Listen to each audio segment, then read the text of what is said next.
How many of us can profess that we've been a professor at Harvard Law School for 50 years and now emeritus? I mean, he's written his latest book, The 10 Big Anti-Israel Lies.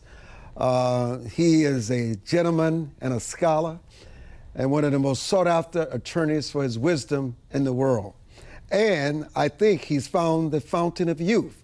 Let me welcome back to the broadcast, Alan Dershowitz. Mr. Dershowitz, welcome back to the broadcast.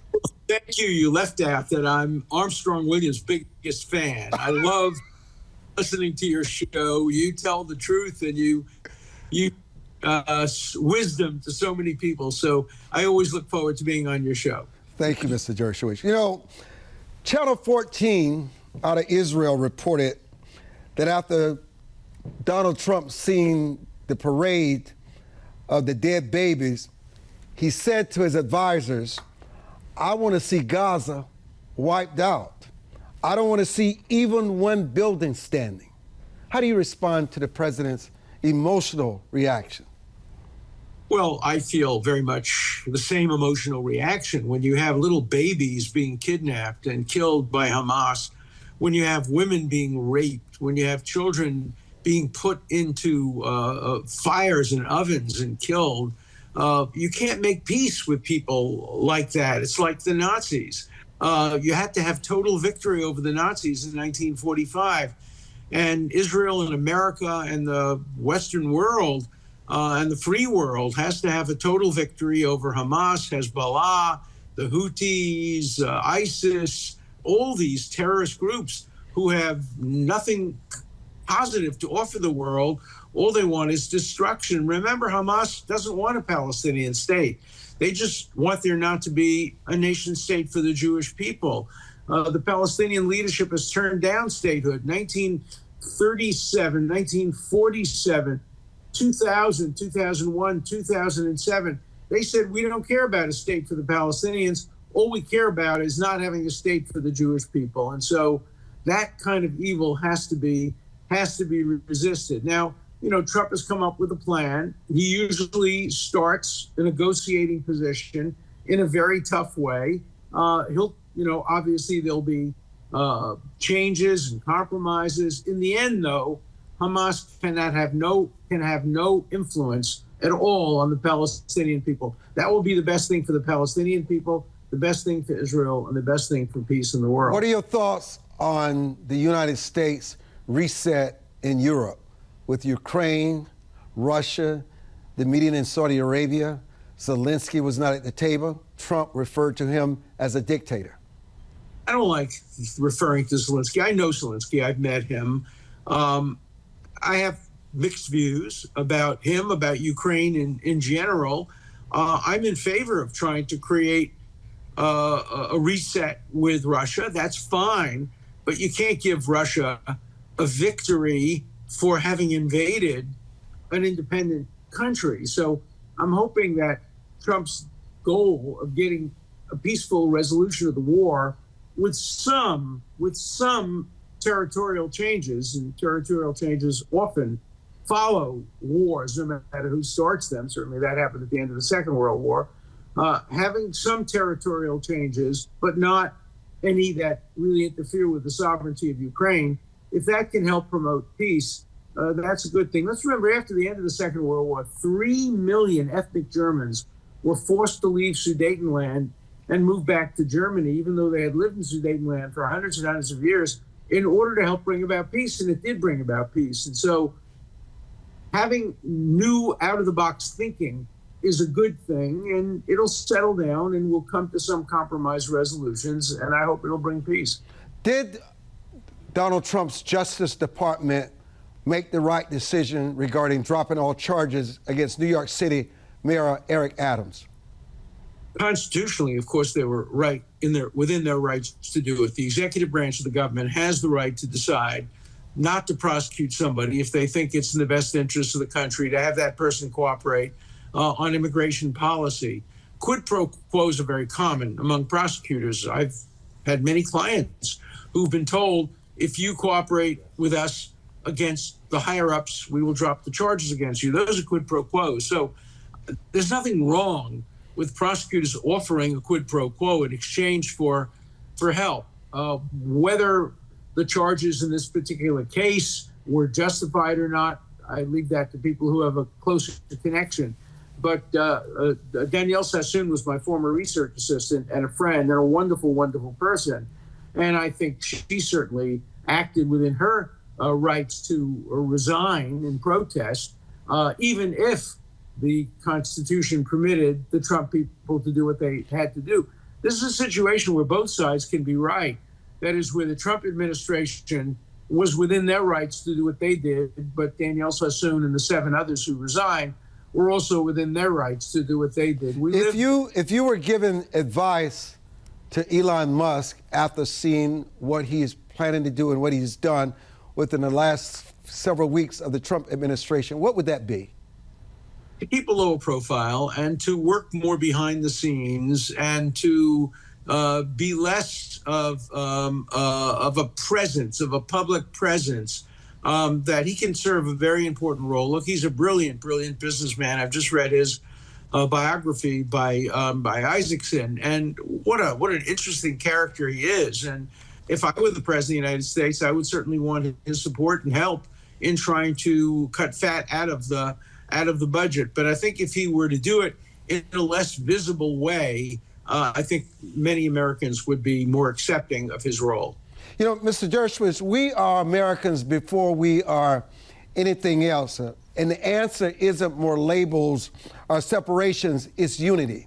How do you respond? No, you're absolutely right. We are Americans first. We can be Black Americans, Jewish Americans, gay Americans, women Americans, but we pledge allegiance to the United States of America, and we have to be loyal to our country. You know, my grandparents came over from shtetls in Poland and made a life for themselves. I'll never forget lunch I had with Ruth Bader Ginsburg when she was on the Supreme Court, and she said to me, "Alan, what's the difference between a Jewish mother who worked as a bookkeeper in the Lower East Side and a Supreme Court justice?" And she said, "It's one generation. Her mother worked as a bookkeeper in the Lower East Side. So did my mother." And so, you know, America has been a land of opportunity, more opportunities for some than others. And, you know, we have to create racial equality in this country and gender equality. We have a lot of work to do, but we're on the right path, and we should all be supportive of American efforts to create meritocracy and equality, which go together. Mr. Dershowitz, is the liberal culture revolution dead? I would hope it's wounded. I don't mind liberal, but progressive, I think, has done a great deal of harm to America. It's restricted free speech. It's restricted meritocracy. And I'm hoping that we're seeing a reversal and a move more toward a meritocracy and judging individuals on their merits. The Bible instructs judges and prosecutors, don't recognize faces or races or genders. Do justice based on individual qualities. And I think all Americans benefit when we're judged as individuals, not necessarily as members of groups. We're all, as you say, Americans first. And then we can be proud of our heritage. And you are, I am, we all are. And we can do that both at the same time. I think that's what Americanism is all about. You know, Mr. Dershowitz, President Trump is taking out gangs and terrorists, and he's labeling them as terrorist organizations. He signed an executive order on his first day that designated cartels as foreign terrorist organizations. Your thoughts? He's right. There are terrorist organizations in America.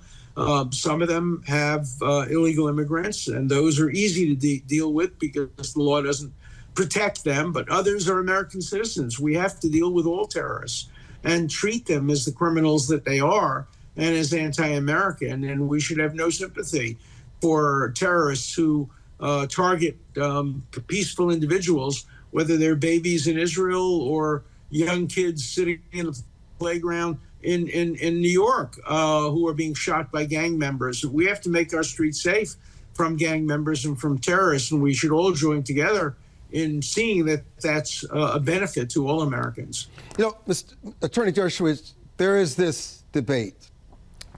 You and I know, and everyone knows, as privately as they may keep it, There are things that Donald Trump is doing in terms of purging, getting rid of the fraud, the inefficiency, the duplicity in government. We all know someone that bills the government 8x, 10x, and we know it's not fair. But we also know that there are a lot of decent, hard-working people that work in government. And if those workers are disrupted, it could also paralyze us further. How does the president achieve his goal of making government more efficient and not harming those that work for the betterment of government? Well, because you have to make individual determinations. You can't class people together and say everybody who works for the government is, riding on the backs of people. No. Look, take the FBI, for example. I know a lot of FBI agents. They are the most dedicated, wonderful people, self-serving. They go out and they put their lives on the line to protect Americans, but there have been some corrupt people. And we have to distinguish between the corrupt and the honorable. And most American workers are decent and honorable. Most American law enforcement officials are decent and honorable. And it's the few that are not that spoil it for the rest of us. So, let Elon Musk look into these things, but then ultimately let's make nuanced decisions based on individual qualifications and meritocracy rather than grouping people together.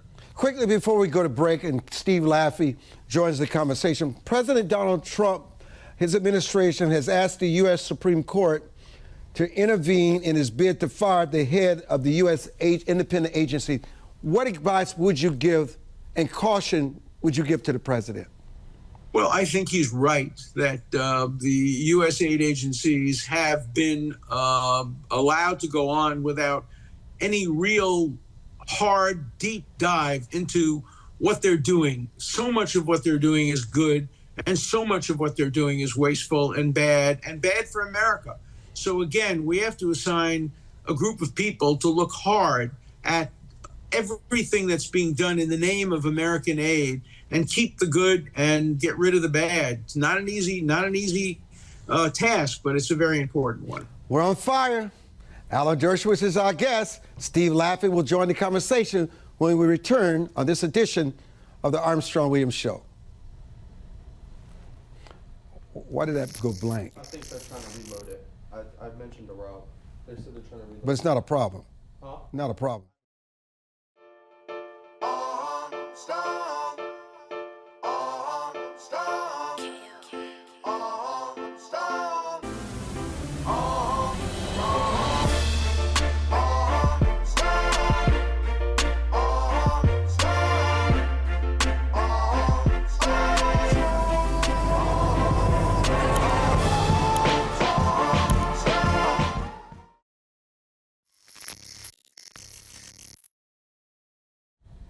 Steve Laffey is a former presidential candidate. He joins Attorney Dershowitz and I. You know, Steve, Senate Republicans were stunned that President Trump endorsed the House budget. Were you shocked that he endorsed the House budget? I think the honorable professor said it best. Things will change over time. And if we go over our minute point of Donald Trump today, by the time it airs, we'll be talking about something else. So if you get to the real crux of the matter, Donald Trump needs to get a bill passed that does something about the deficit big time, or he's going to be faced with higher real rates for consumers and for America, which will really hurt him by next year. So I'm not surprised by anything. Why is he abolishing a handful of federal advisory boards? Well, I think he's trying to abolish a lot of things in working with the private sector. We've mentioned Alan, Mr. Musk so far. My problem with all of this is that at least 55, probably by this time, there's 60 executive orders rather than legislation. I think we have to go back to John F. Kennedy and the Man on the Moon speech for someone to say to the American public, we're going to do this, if you read the speech carefully, and it's going to cost X. We need the president to come out and say things like this rather than hopscotching around topic by topic, because in the end, this will hurt Donald Trump, whether it's Ukraine, whether it's tax cuts, whether it's what you add to tax cuts, whether it's not taxing tips. We need a consensus built to bring the deficit down and to, what he's trying to do in many ways, bring back the rule of law in this country. Mr. Dershowitz, what do you think? There are people who live in fear. There are Republicans that as well, and particularly American farmers, that are being severely impacted by his immigration policies, his deportation policies. It seems like everybody is paying a price for this. But in the end, from your being on the cutting edge of history and seeing presidents come and go, what do you think his ultimate goal is, and where are the bumps in the road, the pitfalls, and what are the possibilities for him returning us to what he called a golden age? Well, we don't get golden ages anymore without paying for them and without compromises. There's no such thing as a perfect solution to the problem of immigration. We either will over-deport or under-deport. The goal is to get rid of everybody who's a danger to the United States and allow people to stay who are helping the economy, the farm economy, the industrial economy. These are very, very hard. And, Trump and Musk tend to speak in generalities, and these problems can't be solved by generalities.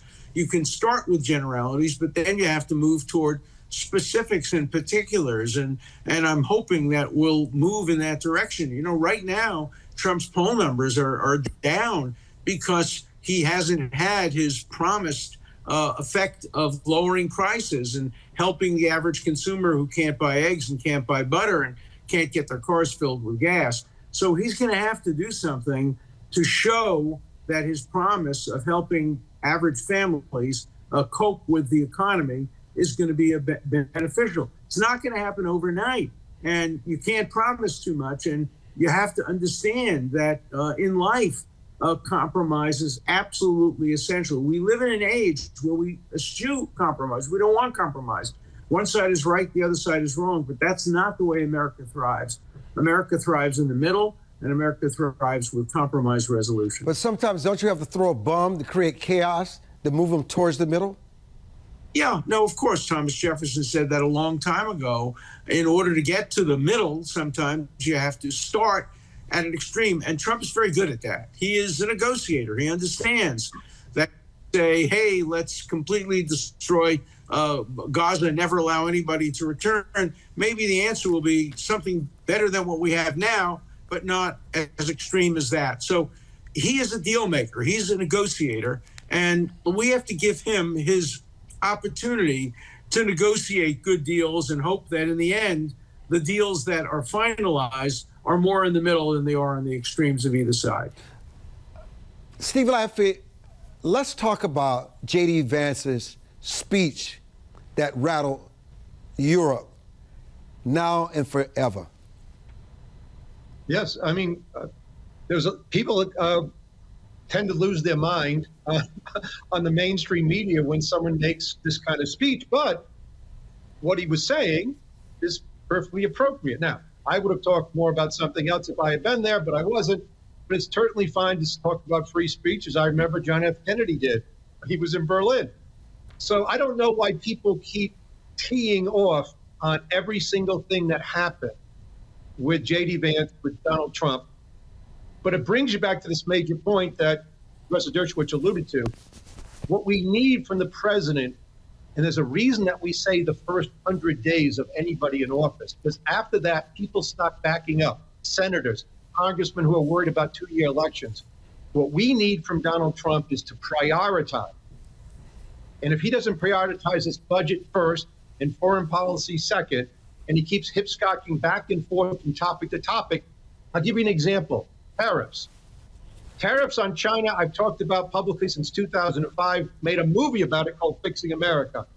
We're now up to 20% on most goods. It should be 50 or 100 because they don't respect human rights. They are not going to be a democracy, and we've got to find a way to crush them peacefully before a war breaks out. But when it comes to tariffs on Canada, we're shooting ourselves in the foot. And the other people will soon realize the way Zelensky has responded from Ukraine, that the only way to respond to Donald Trump, if you're a foreign leader, is to be tough as nails. The leader of Canada should say, you say 25%, we're putting 50% export tariffs on our aluminum. Good luck with building a car in the Ford plant somewhere in Michigan. Then they will have the leg up. Europe has to realize this too. Mr. President, you want to leave NATO? Go ahead. We've got 1.5 million troops to fight up with Russia. We'll build our defense. Good luck. American people don't want to leave NATO. American people want us to be the world leader. They want some common sense and not going back and forth on topic. This is where Donald Trump will hurt himself over the next 6 months, because when the emperor has no clothes at some point, people will flee. That's what I worry about.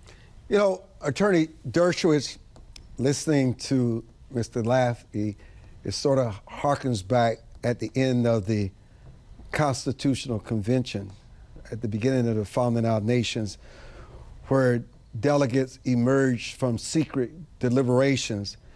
And you remember a Philadelphia woman, Mrs. Powell, asked Pennsylvania delegate Benjamin Franklin what kind of government the convention had given us. And his answer was a republic. But he followed those words by, if you can keep it. Right. Let's fast forward to 2 centuries later and what meaning that has for us today. It's a great, great statement. Democracy, republic, any kind of a government is something that's always at risk. And if we can keep it are the most important words, and we have to preserve it. We can't just assume it will go on.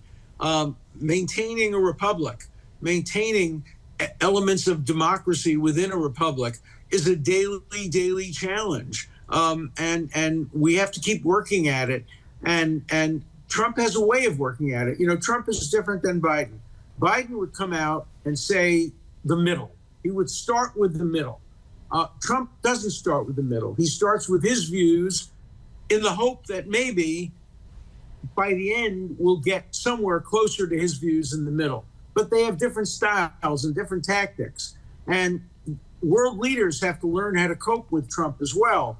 I think Zelensky learned an important lesson, and that is don't confront Trump directly, publicly, and say that he lives in a world of make-believe, because there's going to be pushback. It's much better that you make the private phone call and say what you think. I think, for example, that Benjamin Netanyahu has learned how to deal with President Trump. I think he has a terrific relationship with him because his criticisms, if there are any, are in private, and his support is in public. And I think world leaders are going to learn from the difference between the way Trump deals with Netanyahu very positively and the way he deals with Zelensky somewhat more negatively. And so it's a work in progress. A new president, of course, his second term is very different from his first term. You know, he does have a mandate. He won the popular vote and the electoral vote, and he's taking advantage of that mandate, and the world has to learn how to deal with him in a constructive and positive way. You know, Mr. Laffey, even 2 centuries later, and the reason why Donald Trump won the White House again is that many Americans believe that our country is misgoverned, misled, outright attacked by a ruling elite that does not want us to keep our republic.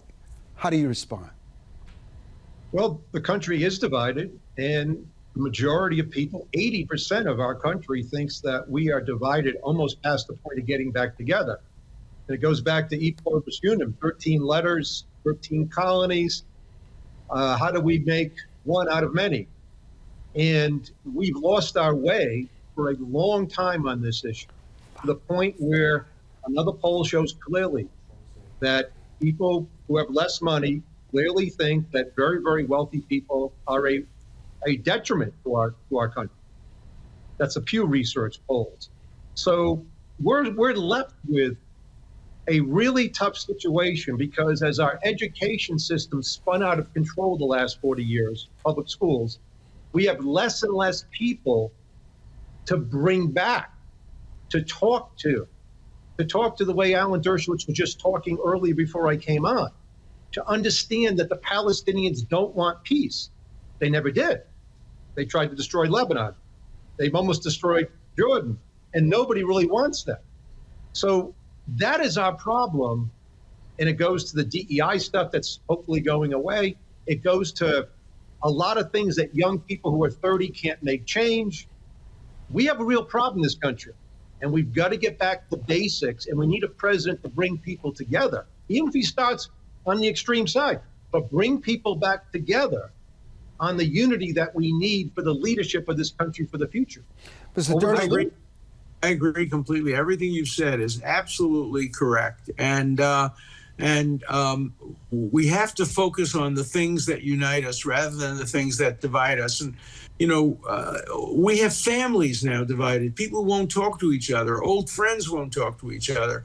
People think that Trump is either the devil or the angel. And, you know, he's a human being. And we have to understand that in a democracy, we don't vote for perfection. We vote for the least worst or the best. And we have to make do with what we can do. And, you know, thankfully, there are shows like yours, Armstrong, which bring people together, people of different views, and can help create the kind of consensus that will allow us to move forward constructively. Let me wrap it with this before Stephen Hightower joins us in the last half hour of the show.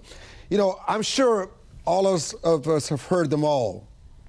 The woke, the globalists, the establishment, the coastal elite, the political class, the swamp. My favorite, Mr. Dershowitz, though, is Neiman Marxism. You know, they control different industries and institutions, from the media to the government to our schools, universities, and corporate boardrooms. What are the American people saying? That's when they don't trust the government. They believe they want to suppress them, indoctrinate them. They don't want them to have freedom, because if they have freedom, then they cannot control them. How do you respond to that? We need freedom. We need to have individual responsibility. We need to have better education. We need to have better informed people. And we need to have people who care deeply about the fundamental values that keep us together, you know, family and patriotism and a strong economy and a strong military. We are the greatest country in the history of the world. And as Benjamin Franklin said, if we can keep it, and we have to keep it, and we have to stop knocking each other down and start building each other up. And I'm hoping that the next 4 years, we can do that. And whether I'm a Democrat or a Republican or vote for or against, I'm going to support the current administration, because I want to see the next 4 years be the greatest 4 years in American history. And then the next 4 years after that be the greatest 4 years in American history. I want to see us move from progress to progress. Steve, I think you and I both would agree when we think about Mr. Dershowitz in his latest book, The 10 Big Anti-Israel Lies, and his extraordinary legal career and his influence around the world. There is this book. It's such an honor to share the same platform with such a figure that's had such an impact on so many administrations and presidents throughout our nation. We wish you well, Mr. Dershowitz, with your new book. Always appreciate you joining us, Steve. It's always a pleasure to see you, my brother. When we come back, we'll be joined by author now, not just entrepreneur, Steve Hightower, on this edition of the Armstrong-Williams Show. Thank you.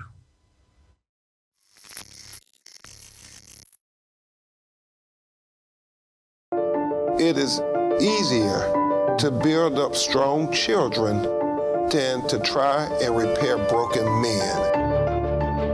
The streets are plagued with crime, violence. There's a lot of poverty, and it's all a result of lack of education that's happening in our schools. So it really is a crisis. We come from very different political perspectives, but we've come to the same conclusion, and that is there is a crisis in the classroom. Children are being deprived of quality of life because they're being deprived of a good education. We must solve this problem. It's incumbent upon all of us to join hands together to get this done. We can't afford to wait one more day before we address these issues, because every day we lose another child. let's stop the politicking, let's stop the games, let's really do something to give these kids a real chance at life and being a part of that American dream. We need accountability for funding. Many of the districts where you're seeing very low test scores, students graduating with very low literacy and math comprehension rates, they are receiving a lot of funding. So where is the money going where our kids aren't being adequately educated? If you believe every child is deserving of a quality education, please go to educationjusticefoundation.com.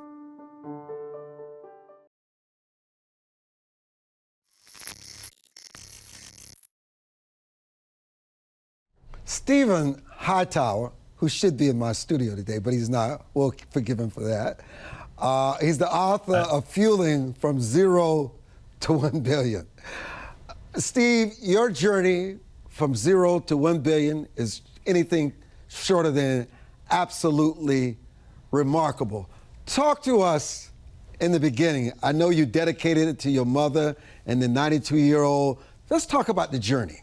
And welcome to the broadcast. Well, first of all, I apologize for double booking myself and being here in Cincinnati. Hamilton County Commissioners just gave me an honorary award. So doing multiple things, being in two different places sometimes can be challenging. But thank you for the opportunity to be before you today. And when you start talking about my journey started when I was very, very young. I literally 6 years old, 7 years old. I was working in my mother's and father's janitorial business because they, as my mother said, rather than have a babysitter, she had to bring us along. And so we did baseboards, we did chair legs, those things that a little kid can actually do. But it literally started when you were 6 and 7 years old. But as that began to develop and I grew, I became, by the time I was 16, a crew leader. We were in the janitorial business, so we did a lot of different emergency cleanings, office buildings, floors, couches, the whole 9 yards. And I was, had learned it all up along the way. And so going beyond the janitorial business in 1979, I had an opportunity to go union and start a union cleaning company, which began to work on very, very large union construction projects. So I became a union contractor doing on-site cleaning. Again, being a little innovative, and got a little bit more money because we were union, paying $28 an hour back in the 70s, 80s, and that was very, very good money. And I ended up buying my father out and selling the janitorial business to a company out of Cleveland. But at that particular time, I was also selling industrial materials, the Ford Motor Company and other state of Ohio. And one day, state of Ohio had a set-aside program in 1982, and they set aside fuel. And BP was the 32-year incumbent of that particular contract. But that particular time, they could not bid. And I was smart enough, they wouldn't bid me either. They just folded their arms and knew that there wasn't going to be a minority company that could respond to the entire state of Ohio's fueling. But being transactive, and understanding how to go get a supplier, and the project being large enough that anybody would want to take it, found a supplier, and my first contract was the entire state of Ohio. So that's how I started in the petroleum business. Now, I didn't plan, I didn't go to school for it, I wasn't in the industry, I was very transactional. But that is the entrepreneurial way. I had to do a quick read of your book, and one of the things that I was really struck by that you laid out, Mr. Hightower, of from 0 to 1 billion, the rules of the game. Absolutely.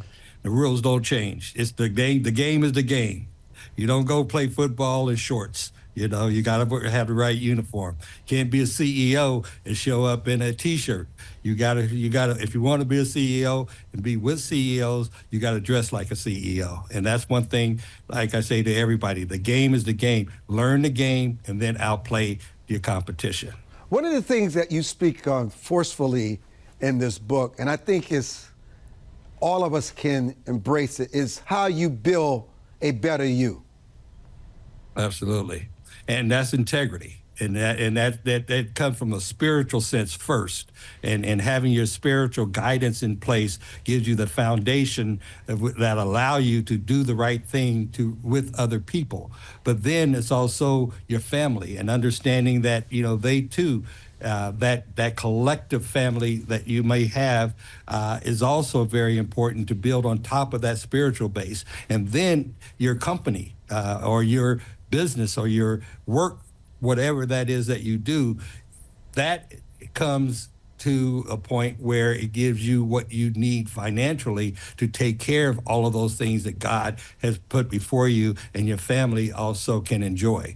So it's building a better you starts with one foundation, and that's the belief that God is the one who's giving you the strength and the words to do what you have to do on a daily basis to become successful. Well, that's clearly outlined in your chapter on values, and you pivot. I do.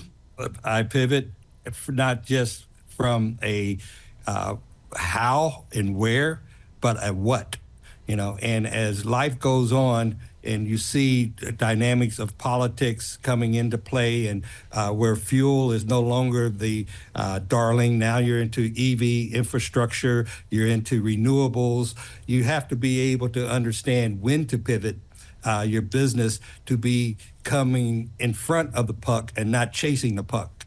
And I am very conscious that the politics and business go hand in hand, because the political environment tells you what's been approved, how much dollars are going into renewables, how much dollars are going to EV infrastructure, and all of a sudden that is your fuel going into a different direction.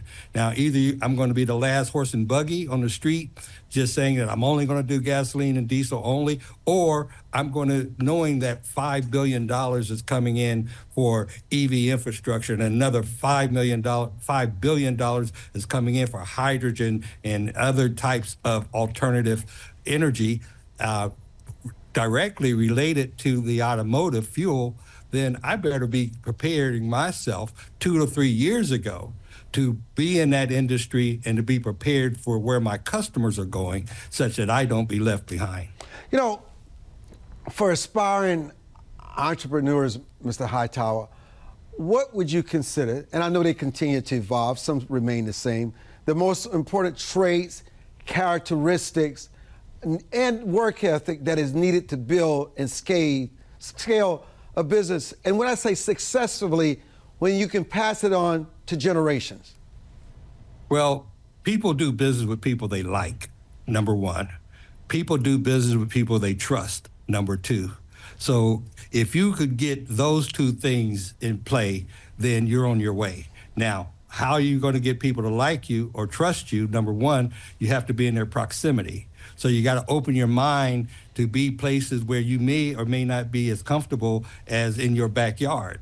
And, it depends on where you're going. If you're going to do B2B, business to business, then you got to be around your customers or potential customers. Those relationships have to be built. They're looking at you on an everyday when you're not paying attention to them, they're paying attention to you. How do you move in a room? How do you communicate? How do you stand? When do you come? Why are you always there? And making yourself significant in that particular organization or that particular room, those are all of those baseline things that is going to separate you from those that's going to be successful and those that are still going to be trying and complaining about why not. But you've got to find your way into those organizations and those relationships. One of the chapters that I actually found quite intriguing, I had a chance to look at it a little closer, was a chapter regarding next generation fuels and how you navigate these financial hurdles, particularly in securing capital for growth, and then the role that strategic partnership and networking play into business expansions, and that is something that's continuously evolving. Right. Well, what we built our business in a downstream wholesale distribution business. Okay, so we deal 100% private sector with one exception, and that's the state of Ohio. And what we've been able to find is that we can continue to service a client year in and year out without interruption if you're in the private sector. And you're in the public sector, these are opportunities that come and they go, and you want permanent opportunities. You don't want temporary opportunities. So what we've prided ourselves in doing is going into the private sector, all right, and finding those opportunities where we can add value, and not just add value, but do long-term, relationship building within those organizations where you're a part of their organization from a savings standpoint, from a reactive standpoint, giving them what they need. Those lights got to come on. They don't want to have to worry about billing. All of those kind of things are just some of their basics that, an entrepreneur has to be conscious of. You don't strike me as someone that lives with regret. Are there things that you would have done differently on your entrepreneurial journey? No, because, I see failure as a learning experience. I see failure as a way to practice my techniques and to perfect my performance. I see failure as a game that I must play to win. Because, you're not judged by the number of times that you fail. You're judged by the number of times that you succeed. And the number of times that you can succeed is in direct proportion to the number of times that you can fail and keep on trying. So I don't regret my failures. I cherish my failures, and I eat them like Cheerios because it makes me stronger and it makes me better. And I don't do those dumb things again. From 0 to 1 billion. Just let that sink in for a minute. Steve Hightower, his new book, he's our exclusive guest today, and we'll be back with much more.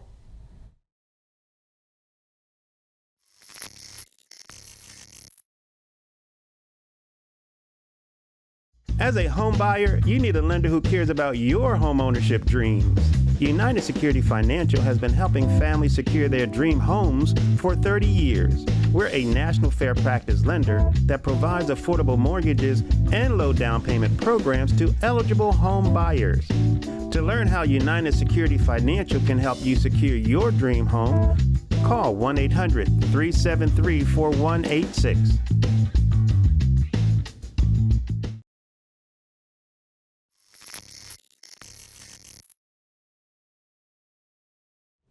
Let me digress with my guest that I have so much respect for. He's such a legend, so respected around the world. Just an honor to have him on our broadcast platform today. He's one of the most difficult people to book, so I'm just glad to have him. There's such a debate going on in America today about eliminating DEI, these equity programs. Obviously, through your family, through building networks, always working hard, making wise decisions, and having faith in God and a strong value system and character. How do you put in perspective these programs today that are being eliminated? Especially, there are a lot of entrepreneurs who derive their wealth and success by contracting with the government. And DEI programs are not the only programs that contract with the federal government. There's so many more that benefit from the government largest. How do you put that in perspective in terms of your success and going into the future for other entrepreneurs? Well, for our company and for myself, before I became a minority, I think I came a minority in 1968, maybe. Maybe 1978 under Nixon, when the SBA came out with being a small business administration. Then Section 8A was involved with that. But before that, I was just in business, and I was just competing on an everyday basis. So as it relates to House Bill 584, which is state MBE laws, that was challenged in courts, okay? Over and over again, these titles come up, and then they get challenged and tossed out. What I've learned is it doesn't matter what you call me, just call me, all right? And from the standpoint that what I tell my people is that we've got to do what we did yesterday. We got to get up, we got to service our customer, we got to be responsive, we got to do those things how you keep a customer. Fortunately for us, we don't have federal contracts. We have all private. We have over 200 private companies, from Amazon to AT&T to Duke Energy, General Motors, Nissan, Honda, Waste Management, you name them. That's our marketplace. And we understand that, and I also say to those that want to be at SDBE or MBE, that those programs many times are to keep you small. And if you want to stay locked into being small, because I think as far as the 8A, you can't have over $700,000 net worth. Okay, so a lot of people stay in that little cushion. Get out of that cushion. Use it as kindling, like little twigs to start a bonfire. Use that just to take off, but get out of that as quickly as possible, because it does not last. It has never last, and it's not going to last tomorrow. So you got to learn the game. And you got to, whatever organization or the industry that you're in, you need to go to those associations. Learn the business when those individuals that's in that business is learning it at the same time. Know the people, know the contractors and the suppliers, know the customers that is totally just concentrated in that industry that you are participating in. And it won't matter what they call you, because if they, again, now they know you, they're doing business with you. I've gone skiing, I've gone dog sleighing, I've done hang gliding, I've been in the Indy cars, all those things I do with the industry. And at some point in time, you become not that guy, you become Steve. And now they like you. And Steve, what do you need? All right, I can call any petroleum company almost in these United States on a handshake, because I've been in it. I've been in it for 43 years now. They know me. I'm not going to say everybody like me, but we do business with almost every major oil company in the U.S. today. Now we're going into Nigeria, we're in South Africa, we're in Italy. We have broadened ourselves to a point, because what we understand is that I don't have to have labels. I don't have to be confined to Middletown, Ohio. Nobody's going to come to Middletown. I've got to go to the world, all right? And when your mind gets to a point where you're not concerned about a title or what somebody want to call you, because you answer to who you want to answer to, and I don't answer to DEI. You people say, Steve got this business, blah, blah, blah. I got the business because we earned it. We keep the business because we earn it every day. And that's where we have to be as African-American businesses. We got to have that kind of attitude, not that, oh, they're going to take something from me. Oh, I'm not going to be able to work. No, get up and do what you did yesterday. Just do it twice as hard, okay? That's where you got to be, Armstrong. That's where you are. Oh, man, let me tell you something. You're after my own heart. And I want people to know, Steve, Hightower Petroleum business is billions of dollars. I'm telling you, he's one of the low-key guys in the world, but he's unheard of billionaires. And speaking of the petroleum energy, what challenges do petroleum entrepreneurs, Steve, face today that didn't exist a decade ago? And given the push for renewable energy, how can traditional energy companies adapt while remaining competitive? Well, there's two things. As African Americans in the energy space, petroleum specifically, there used to be a business for African Americans in communities where they could only serve Black communities. So in the 50s and 60s, there were literally African Americans in the petroleum business doing home heating oil in their communities. They were limited to their communities, but that happened all over the country. Today, I'm really the only African American that can say the industry recognizes, and I say the industry, that's your peers. That's your peers in the wholesale, your pilots, your Mansfields, you name those types of filling stations that you see. But then you've also got the big boys, the API, American Petroleum Institute. That's your CEOs of BP and Marathon and Exxon and Shell. I sit on those boards. the only African American that's ever sat on any of those boards. I don't have competition in the marketplace in these whole United States. Wow. Not one, a close second. All right. We seed a few African American companies. You say Next Generation Fuels. That is a black woman that we gave credit and we supported for the last 11 years for her to be able to have a launch, to now have her own customers and have multiple suppliers of her own. All right. The only way we're going to grow other black companies into the industry is for us to be able to do it, because when a supplier sell to you, they're creating a competitor.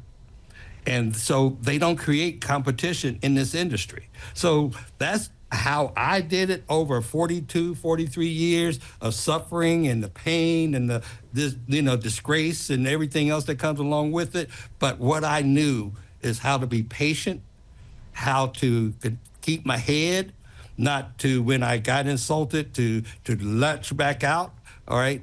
I had to take some things, but today I don't have to necessarily take anything because, now I'm recognized, and not just recognized, I have taken most of their business from them. Every company that I named was somebody else's company. Somebody else had that business. So there's not a company doing business that needs fuel that did not have a fuel supplier before I came along.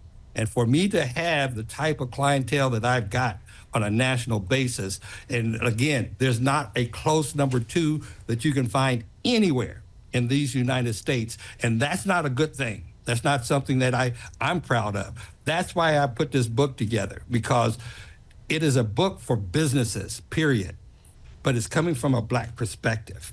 And so therefore, what was it like? We have 45 seconds. What was it like for you to write, the author of your first book? I can relate to that, brother. Well, after you completed your first book, you find out the mistakes or some things that you might change and do different the next time. You can always have that. That's with any author. But look, man, I am just so... That's great. I am so proud of you. How can someone get a copy of the book? Amazon and also Barnes & Noble, both have our book. Again, it's Fueling from Zero to a Billion, authored by Stephen L. Hightower. It is basically an autobiography, but a how-to. I should have gotten in how you've gone from having zero in the bank to 1 billion in the bank. That's the fuel that people want to talk about. But anyhow, my man, we're going to have you back. We're going to have you in the house. I want to thank Steve Laffey, Alan Dershowitz, Steve Hightower for joining us for this edition of the Armstrong Williams Show. Good day, everyone. Thank you for the opportunity.